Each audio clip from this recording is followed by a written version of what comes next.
Welcome everyone. I am Sylvie Legere. I am the co-founder of the Policy Circle, and I'm thrilled today to launch the Policy Circle brief on understanding law enforcement.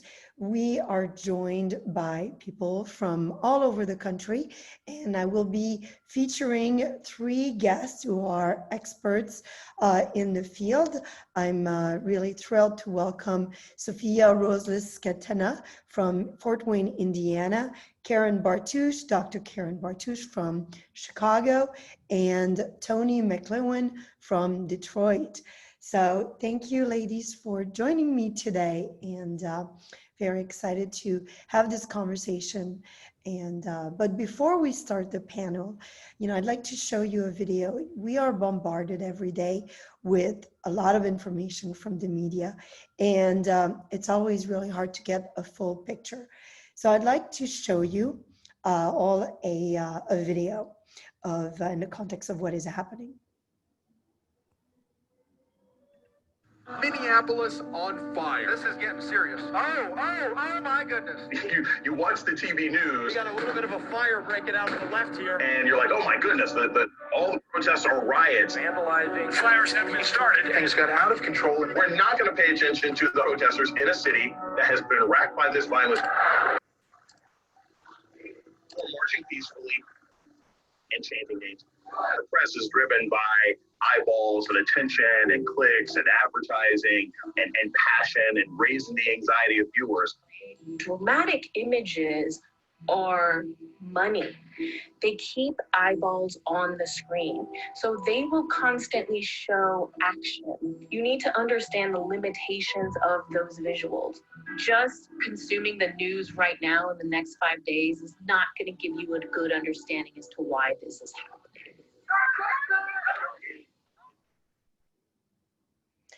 So like this video, it doesn't, we have a little poll for you and love to hear your opinion on this poll.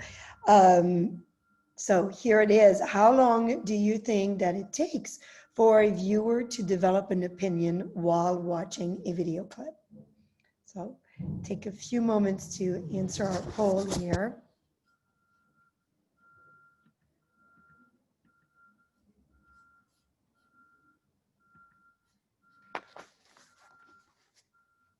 Okay, so how long do you think it is? So I think most people said 5 seconds, and actually this is very close.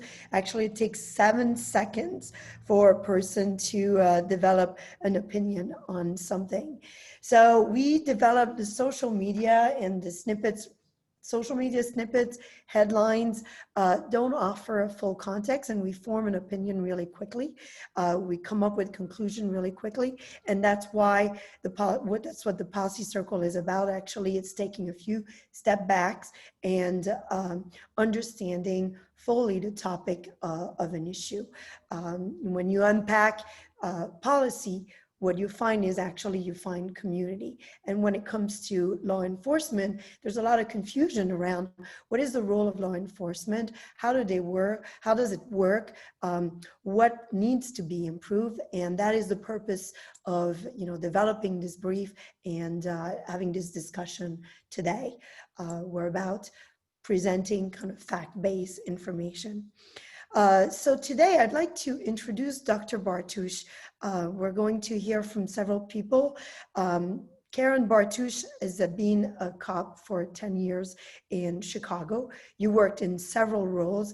You assumed an executive leadership role in various companies, and today you're actually the chief customer officer at SIP Science, and you're an adjunct professor at DePaul University. So you went from being a Chicago cop to being a professor in leadership. And I'd love, Karen, for you to share what is the role of, in your view, the role of police officers in our communities? Yeah, absolutely. Thank you for having me. I'm excited to be with this panel and speak on this topic. So historically, if we look at the mission and purpose of law enforcement, going back to the late 1800s, the mission was to prevent crime and disorder. I would say that the more modern take on that is to serve and protect. And that's even the tagline of some law enforcement agencies, including Chicago. The tricky thing with the nature of police work is that police officers as individuals are part of the community, but then they're also part of the governing body that's enforcing the laws and providing the protections to the citizens and residents of the area that they're serving. So inherently, the job is difficult. On one hand, you want to have a really close relationship with the community, but on the other hand, you're encountering people on potentially their worst days. So for instance, if you're one day arresting a member of a family and then you try to go back and have a relationship and problem solve with the family that had the original issue, it becomes very difficult. So by nature, the role of police is very difficult and tricky and very thin line to try to navigate. I will, however, say that community is a very important piece to the law enforcement puzzle and one that is somewhat missing today. And then just going back to the overall role of police, I would say safety is a bedrock of our civil society, and law enforcement are really there to provide the safety. Yeah, thank you for that. It is, and this is one of the things that we highlight in the brief when we think about just the Maslow pyramid and the needs for people to be able to thrive in their community, to start a business, to grow a business. Safety is really at the basic, at the base, which is why it's so important to understand how it works. We have a few facts, and maybe you could share, some facts around today, the number of cops that are in the U.S. I think it amounts to 900,000 police officers in the country, and that's 2 cops per 1,000 people. Karen, do you have like some comments on that also in relation to the crime rate? Yeah, I think, and it differs. I mean, this is obviously looking at it just one number. I think it varies by the population density, the amount of crime. There are a lot of factors that go into those numbers. For instance, I'll say when I worked on the Chicago Police Department, almost 10,000 police officers within the city of Chicago. So I always felt that I had people just a radio call away. If you look at smaller towns such as Blue Island, where my brother was a police officer for almost 3 decades, there'd be 4 officers on the street at any given time, and his backup is sometimes several cities away. So it really varies city by city and municipality by municipality. And then if you even look at rural areas, there can be 1 officer for 80 miles. So it really varies, and so it's hard to look at just the number on its face. And it really comes down more to population density, the amount of crime, calls for service, things like that. Yeah, and I think that's what it points to, is that it's a very much of a very local issue that needs to be understood locally, and also the metrics and the goals for improvement needs to be set the very local level and not aggregate. In the brief, we highlight some of the roles of the federal government as well as the state, and then, but ultimately it's locally. I'd like to point out though that there's an average of 8.25 million criminal offenses each year, resulting in about 10 million arrests in the United States. Right now, all the discussions are around defunding the police and spending at the local level. I think spending has increased over the years, but also maybe the complexity of policing has also really increased. And maybe you could share some comments around that, around the budget and what makes up, the budget of the police department. Yeah, absolutely. And I'll actually react to some of the numbers that you were putting out there, because they are sort of staggering when you look at the number of police officers and then the number of arrests that are made. Police are just one aspect, one facet of the legal and justice system. It also includes prosecutors, defense attorneys, courts, jails. There's other aspects to the legal system and justice system. The police are obviously the ones on the front lines, so they face a lot of this scrutiny. But a lot of these systemic issues that are happening, police can't go and arrest the problem away. That's not going to make for long-term change or make the situation better long-term.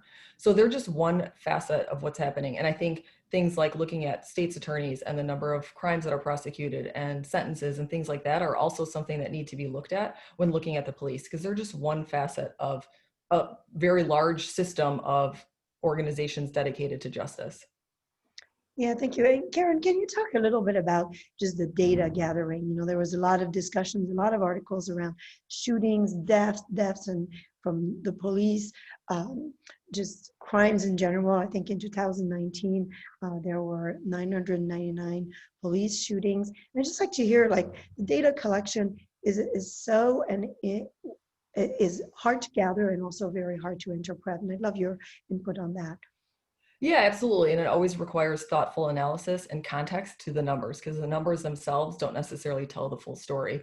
For instance, if you look at just the numbers of officers that were shot, that doesn't include officers that were assaulted in other ways while on doing their job. I mean, I come from Chicago, which is a very busy, very active city, and probably once a week or once every other week, I was going hands-on with somebody, not because I wanted to, but because the nature of the situation called for that. So those numbers don't even include that. And the police officers have just a very difficult job day to day when it comes to that because of the nature of the work that they have.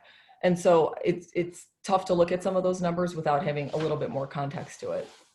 Yeah, and I think like data collection is one of the responsibilities at the federal level. The FBI produces reports, but even then, all of the numbers in terms of offenders and victims and the relationships and armed, unarmed, it makes it very controversial, very difficult to engage in a full analysis there.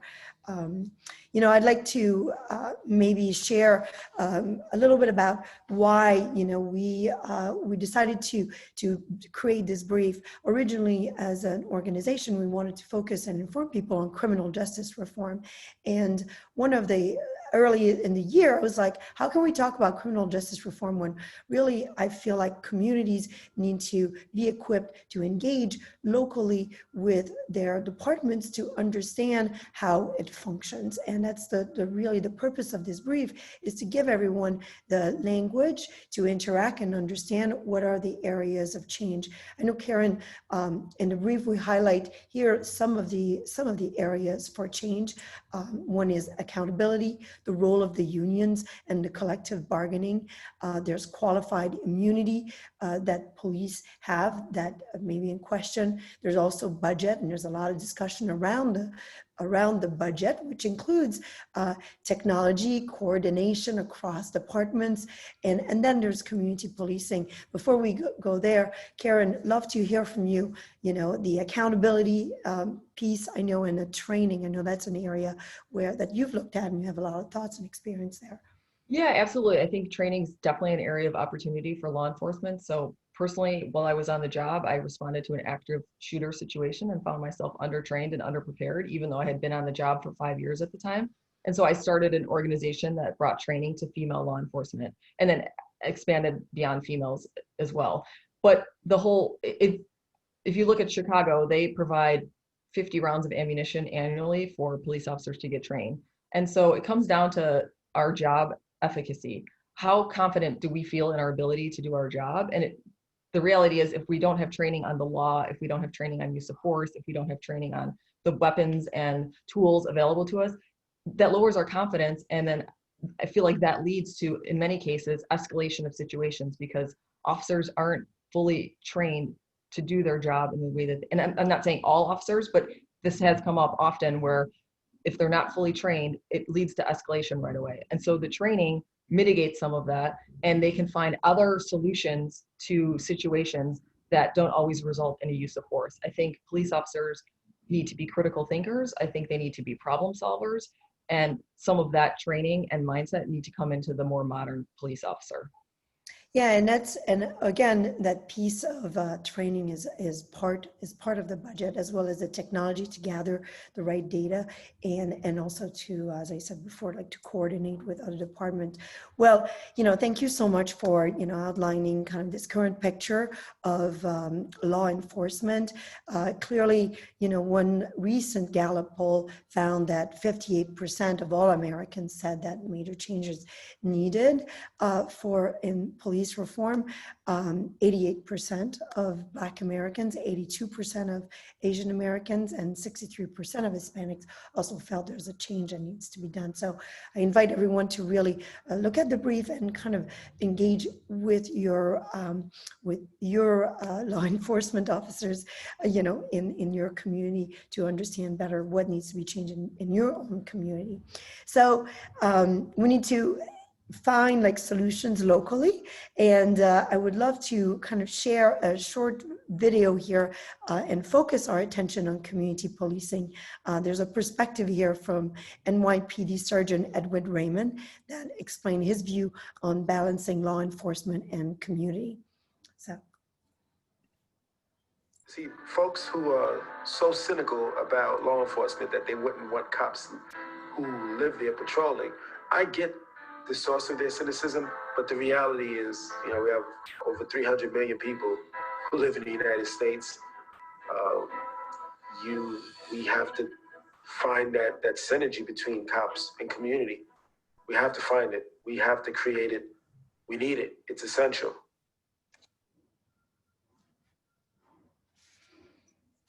Great. Well, this video, I think, summarizes it really well about the synergy that's needed. So now I'm being joined by Sofia Rosales-Scantena, who's a veteran at Fort Wayne Police Department and a graduate of Indiana University, Fort Wayne, with a degree in media communication. You're currently a surgeon. In 2002, you worked on crisis intervention team in Fort Wayne, and you've held several roles. So thank you so much for joining us.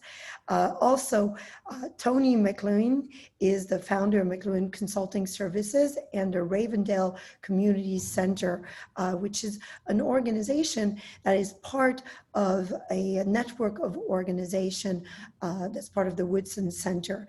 And it's a neighborhood, it's focused on really community revitalization in Detroit.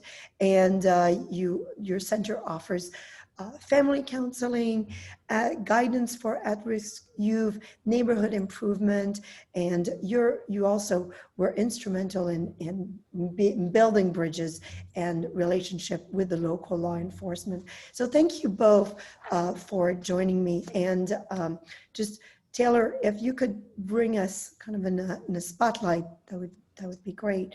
We're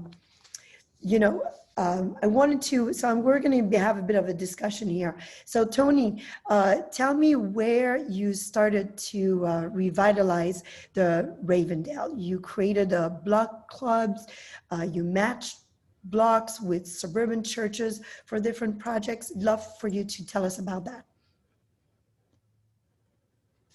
Uh-oh, you are muted.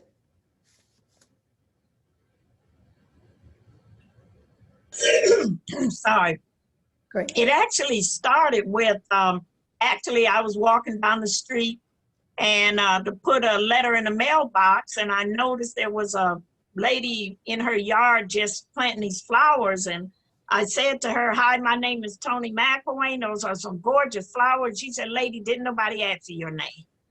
And when she said that, I said to myself, gosh, no one knows each other on this block. She didn't have to be so rude. So I went home and I told my husband. He said, everyone's not as friendly as you are. And I said, I'm going to start just this one block club over here. And that's what happened. And everybody noticed the improvement of this block. Well, needless to say, I ended up doing 38 block clubs out of a 40 block area. And it became the Ravendale community. The goal was to revitalize those blocks and work with those residents and develop leadership on each block. And that leadership turned into an outreach of meeting different suburban churches and different suburban residents. And you're talking about an area that was 85% at or below the poverty level. So it's not always the amount of money that you have is what you feel inside. So we start working with the suburban churches and developing more of a cohesiveness among the residents and the suburbs. Well, out of that came the police officers. So I was selected to actually provide some training to the police officers on how to develop a relationship with the communities that they're going to work with. And so that was very successful, because I found out not only are we learning from the police officers, but the police officers are learning from us. And that became very successful in providing them with tools that would help them go into communities and build this relationship. So the mayor at the time was very instrumental in allowing me to go into the new police academy and presenting that training. And that during that time in the 80s, we were able to reduce the crime in Ravendale by 42% by developing that type of training and working with the police.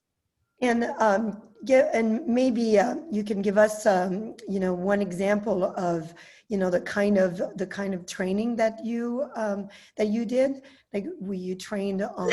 Well, what we did is we actually used real live samples. For instance, if there was a break-in on a block and we needed the police, well, someone from the block would call the police officers, and the other residents from that block. For instance, we actually caught someone in a vacant house taking out the plumbing. So the residents were able to surround that block, surround that home until the police came. Another incident is we called the police over and over and over about this drug house. The police never came out. They never came out. So we decided as a residents, 20 of the households actually went to the police officers and told them about our dilemma. Before we even got back home, the house was raided. So it showed that the number of people that are interested in helping solve a problem plays a very big part of solving that problem. Yeah, thank you for sharing that. Sophia, I'd love to hear from you how your department engages with the community, and especially perhaps with people who are perpetrators of crime, and share with us, some of the wins, the good stories, and also some of the challenges. Right, so it's always challenging to have these kind of things start up on a department, because we're really dealing with a society who doesn't really trust police. So you've got to earn that trust from the community. So in the early 2000s, the department took on a COP program, which is community-oriented policing. And that went really well for a long time, where we had officers matched up with neighborhoods. And those officers that would then be responsible for what the neighborhood needed. If the neighborhood needed to be directed to neighborhood code, the officer would supply that information to that neighborhood. Because a lot of the things people complain about, while they may seem they're police related, they really aren't. They're more quality of life related. But if we can train our officers to know what those issues are and where to send people, it ends up being a lot better for everyone. So that program continued, and then it kind of fell by the wayside. So as neighborhoods presidents move to new age and move out of the neighborhoods, or they move to nursing homes or something like that, we had less and less people engaged. So that kind of fell to the wayside. We've undertaken a new program, kind of morphed. It still goes back to our neighborhood liaison program, but really the neighborhood liaison officer and the neighborhood president are working hand in hand to develop strategies specific for their neighborhoods. So we had two programs that really came about from the actual neighborhood liaison officer and the neighborhood president that went. One was called Walk Around the Block, and the other one was called Walk to the Beat. Walk to the Beat was actually mimicking the Walk Around the Block. So the neighborhood association and the NLO, the officer, created a program where they emailed all the residents in the neighborhood. Residents responded if they wanted an officer to stop by on a walk in the afternoon. So since this was the first time this program had been had, we went out with the officer. I work in the community relations division along with my boss and another officer who works in the division. We went out there, we walked the neighborhood, we stopped at each house that signed up to talk to an officer, and we engaged with them. And some of their issues were not always police related, but we could direct them where they needed to go, and they were happy. So that morphed into another neighborhood taking on the same thing, only that program was 6 hours long. So they had a lot of other things going on, like registering people to vote. They had a neighborhood block party in the 6 hours, and then the officer walked with residents through the neighborhood, meeting residents one-on-one. And I think when officers are engaged with neighborhoods, it just makes everyone a little more at ease with what we're doing. They can answer questions. You know, this really came after all of the protests, riots around the country. So our officers were not really knowing what to expect, if it was going to be a hostile environment or not. But both officers reported that everyone was really nice, friendly, and just wanted some basic information that they were able to provide. Yeah, thanks for sharing those like concrete example. It's really great to hear both sides. Toni, you and I spoke, and you shared. Tell us, Detroit went through a bankruptcy, and there were some real budget cuts. And share with us, Toni, how that was how this impacted your community and community. Detroit went through a bankruptcy, and naturally, the first things that are always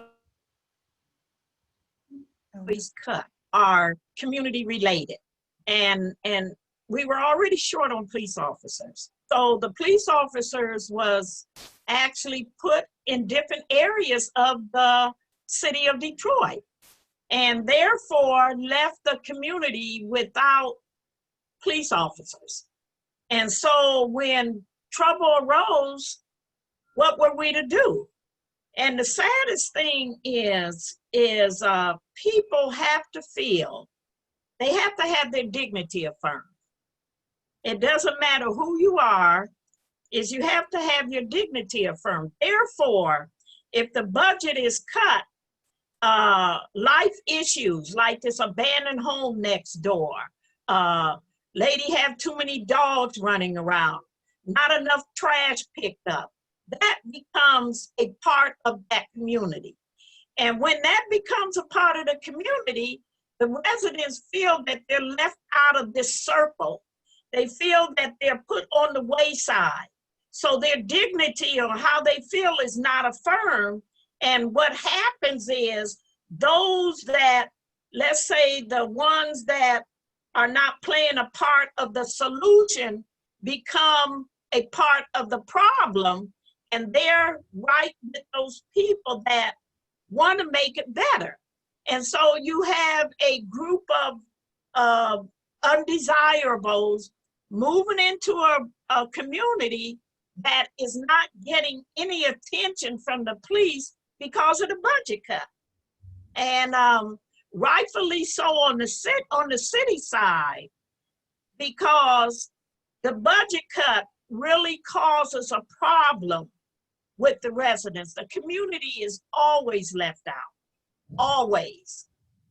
And also, it's, I think, the community building, the relationship building efforts are long game. It's not something that's built overnight. It's that's right. Trust that needs to be established through small actions, and those are the ones that matter. Sofia, I'd love to hear from you about, when a police department is looking at budget cuts, what does that mean? How does that translate? Well, thankfully, we haven't had very many budget cuts. The government here has done pretty good at fiscally being responsible for even the low years that we've had. Where we've had budget kind of stagnation, we've seen a little less in what we would call training. We still get this training here from our academy. We're mandated by the state to have so many hours of training. But what I mean by training is sometimes officers go to schools out of state or in other parts of Indiana, and they learn about how to do their job better. Those kinds of things seem to get cut pretty quickly because they can be pricey at times, but well needed in this kind of ever-changing environment where, I mean, literally legal doctrine changes on a daily basis, and we have to keep up. We see what happens when police departments don't keep up with the legal doctrine. So it's really important that people stay up to date. They're always reading, always thinking ahead, always looking for that next ruling to come down to see how we're going to do things. Right, thank you. So, in conclusion, I'd love to ask both of you, where do we go from here? Like, what would be your recommendations to citizens, to lawmakers, to create like safe neighborhoods where people can play, work, live without fear, and how you would, what would be your recommendation? Tony, I would love to start You with you. know, my recommendation would be to really look at, allow, think a lot of the solutions has to come from the ground up. It has to come from the grassroots. If they feel, if the police feel that the residents or those undesirables are causing a problem, then we have to allow the undesirables to play a part of the solution. I think that it has to come from the ground up. And if it's coming from the ground up, then money has to be designated for those solutions. And I think that a lot of times we really don't look at the residents as part of the solution, and we're looking at them as always being the problem. And I think that if we really want a real honest and good relationship between the two, we have to look at that. How can the police officers and the residents, that community, really and honestly come face to face and work together on solutions? And some cities are fortunate where they're getting money for the police department. Detroit doesn't. I'm sure that the police officers found out how much Detroit police officers make, which isn't as, there are some, believe it or not, some secretaries make more than they make. But they have to feel good about where they are. And we have to affirm those residents, make them feel good about who they are as well. And we have to come up with a way that the two can honestly work together. Sofia, maybe you can, in your response, you can answer a question that we have in the chat about some of the lessons that you've learned that is not things that have not worked really well, or some areas where maybe you feel like the police are being tasked to do something that they shouldn't be doing. Maybe you have some thoughts there. Love to hear your perspective. It's a question that just came up. Sure. Well, I think, if we look at policing and its involvement over the years, we've seen that police have been tasked with more and more of what I will consider society issues. So in my division up here, we really go with the motto, there is no community without unity.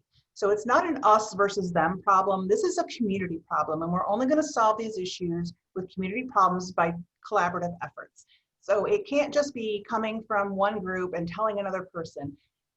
I've learned over the course of my career that telling people to do things isn't necessarily the best way to go about doing stuff. I think when you ask people to be involved, you get to feel who the people who really want to make change are and who the people are just posturing to grandstand or to have the limelight. And I think we really need to focus on those people willing to get involved. And it's not everything is going to work. You cannot be afraid of failure. Failure just makes you want something even much more than what you have now. So I think you just got to be willing to fail at things and try different things, because not everything's going to work with everyone. We can't paint this broad picture of, okay, this worked in Detroit, so it's going to work in Fort Wayne, or vice versa. Our communities are very unique. Fort Wayne is extremely diverse. We have the largest Burmese population in the country. So we're focusing on a lot of issues dealing with the Burmese community, and we don't have a lot of Burmese officers. So we've really tried to get minority recruitment up. We want our department to reflect our community, but if people aren't willing to fill out those applications and become involved, I don't know how that change happens. So we've all got to be part of the change here, and we cannot be afraid to fail and try new things. Well, Thank you. Well, thank you so much for for joining us today. And I invite everyone perhaps to check out Tony's book of life of resilience, but also devotion to our community. Tony also offers her services to help law enforcement build a relationship with communities one block at a time. So. The question is, how can we take action in our communities? I invite all of you as a next step is to really use the brief as a platform to invite, law enforcement, police officers in your community to convene and discuss this topic. And as Sofia and Tony said, and Karen, to really step up and be part of the solution. And that's what the policy circle is about, is to equip you with a language to interact and really be part of building block of your community. So thank you so much. I would like to invite you to really circle up, to also plan on joining our next event, which is part of an election series, and it's going to be on understanding your ballot. It's going to be on October 7th at 12 p.m. So this is the end of our program. And again, thank you so much, Sergeant Scantena, Dr. Bartuch, Toni McIlwain, for joining us today. It was really a pleasure to have this conversation, and this is a great launch for the Understanding Law Enforcement brief. So thank you. I enjoyed it. Thank you.